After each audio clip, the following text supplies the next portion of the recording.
Kali ini kita akan membahas tentang SMART Goals, sebuah kerangka kerja yang digunakan untuk menetapkan tujuan yang bahkan dianggap sebagai salah satu kerangka kerja yang paling populer di dunia ini.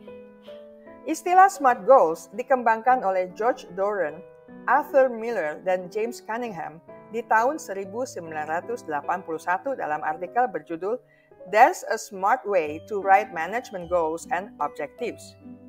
Kata SMART yang disebutkan dalam tulisan tersebut merupakan singkatan dari 5 hal, yaitu S merupakan kepanjangan dari specific, M merupakan kepanjangan dari measurable, E merupakan kepanjangan dari achievable atau attainable, R merupakan kepanjangan dari relevant atau realistic, dan T merupakan kepanjangan dari time bound.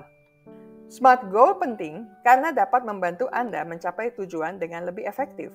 SMART Goal membuat tujuan lebih spesifik, terukur, dapat dicapai, relevan, dan tepat waktu. Hal ini akan membuat Anda lebih fokus, termotivasi, dan memiliki peluang lebih besar untuk mencapai tujuan.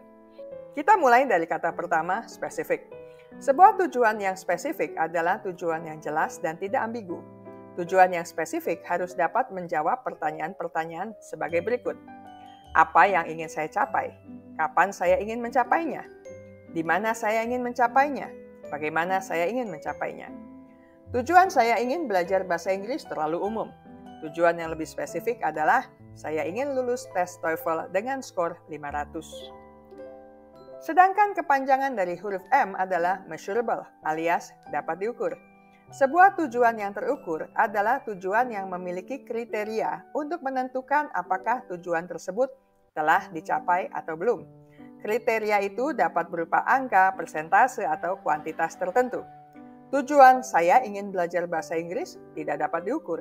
Sementara tujuan yang lebih terukur adalah saya ingin belajar 10 kosakata baru setiap hari.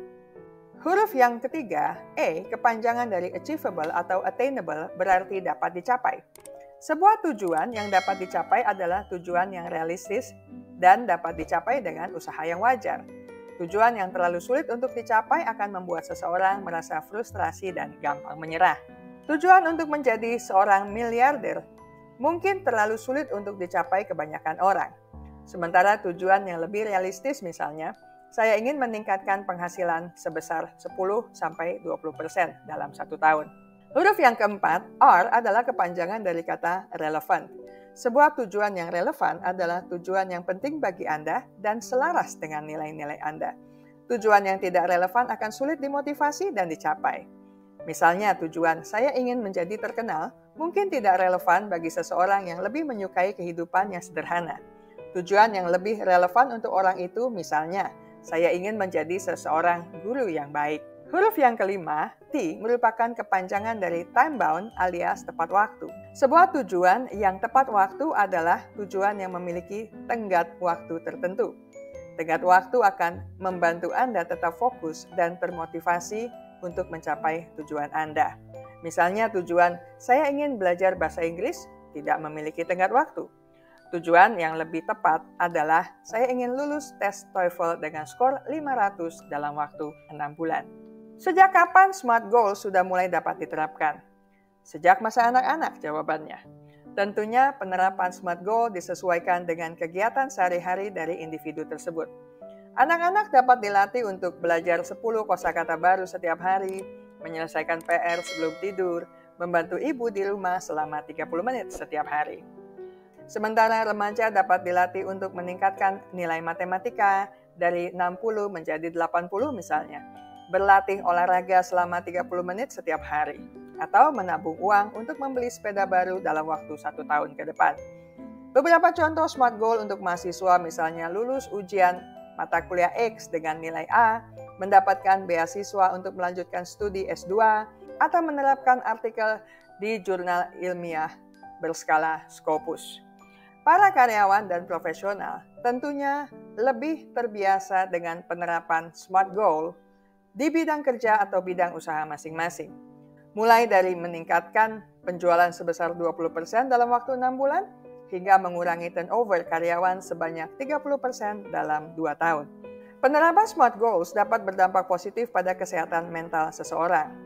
Misalnya, SMART goals dapat memberikan rasa tujuan dan arah dalam hidup. Ketika seseorang memiliki tujuan yang jelas dan terukur, mereka akan mengalami pengurangan stres dan kecemasan, serta meningkatkan rasa harga diri dan kepercayaan diri.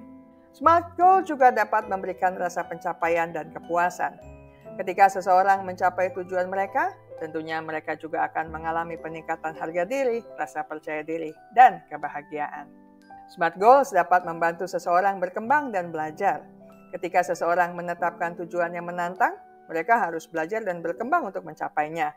Alhasil, mereka dapat terbantu mengalami peningkatan rasa kompetensi dan kemampuan diri. Saya selesai sampai di sini. Kita akan lanjutkan di minggu mendatang dengan video menarik lainnya. Terima kasih untuk kesetiaan Anda bersama channel Bahas Psikologi.